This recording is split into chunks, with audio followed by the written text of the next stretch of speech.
Tjeti gati të regonë. Pra, ky marsh protestues paqësor është organizuar si pasojë e thirrjeve të pafundme që kemi patur këtë ditë, mesazheve dhe revoltës qytetare që u krijua pas vendimit skandalos të gjykatës kushtetuese. Ky marsh do organizohet, do filloj nga sheshi i Liria këtu, përgjatë bulevarit dhe do përfundoj para komunës së Tetovës. Kërkesa jonë kryesore është që ky vendim të ripërsëritet, të rivotohet që të mund të mbrojmë dinjitetin tetovar.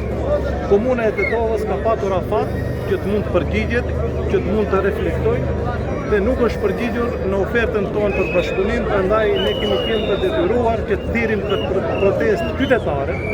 Duhet të dini të gjithë se nuk ka simbole partijake, as fjalime, pa dallim ndasive partijake, politike, kështu me radhë. Kjo është vetëm një marsh protestues qytetar. Një nga akuzat e oponentëve tuaj ka qenë se pse nuk e organizoni protestën para gjykatës kushtetuese.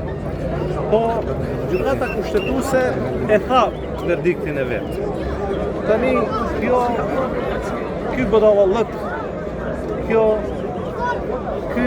kjo fyrje dinjitetit tetovar nuk mund të përmirësohet nga ana e gjykatës kushtetuese. Kjo fyrje mund të përmirësohet vetëm me një vendim të ri të Këshillit Komunal të Tetovës, i cili nuk do lejojë që ky sheshi kur gjend emision të quhet edhe të vazhdojë të quhet Marshall Tito. Patjetër kjo të kthehet në vjetër i Liria. Ju kërkoni të risjellë vendimi. Sipas ligjit për veçeverisë lokale, nëse komuna e Tetovës e risjell një vendim të cilin ka shfrytëzuar gjykata kushtetuese, automatikisht i bie se shkohet në zgjedhje për Këshillin Komunal.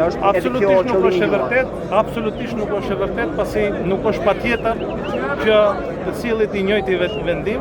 Ka edhe shumë rrugë tjera në Tetovë që duhet të ndryshohen emrat, kështu që nuk është patjetër që të sillet vendimi siç ka qenë në vitin 2007. Edhe një sqarim se kemi dëgjuar shumë zëra, këtë ditë që bëjnë thirrje pse BDI nuk e ka zgjidhur këtë problem.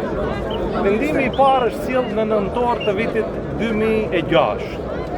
Është dërguar letër në gjykatën në qeveri që të mund të mirret miratim.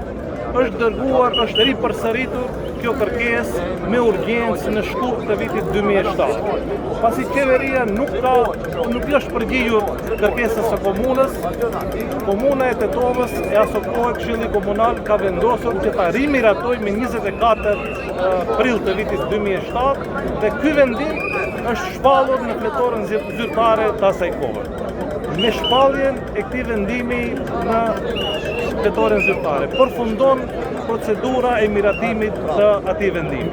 Nuk mund mbasi të shpallet në fletorën zyrtare të vazhdoj, domethënë edhe qeveria në vitin 2010, 2014 apo kështu me radhë të jap një miratim të tillë. Kështu që është absurde të ankohet opozita e sushme pse atëherë nuk është sjell ky vendim ose nuk është marrë miratim nga qeveria mbasi ka dalë fletorën zyrtare. Kështu që absolutisht janë shterur gjitha mundësitë që ne ju ofruam komunës së Tetovës për një bashkëpunim dhe kjo revoltë qytetare do vi vetëm duke u shtuar.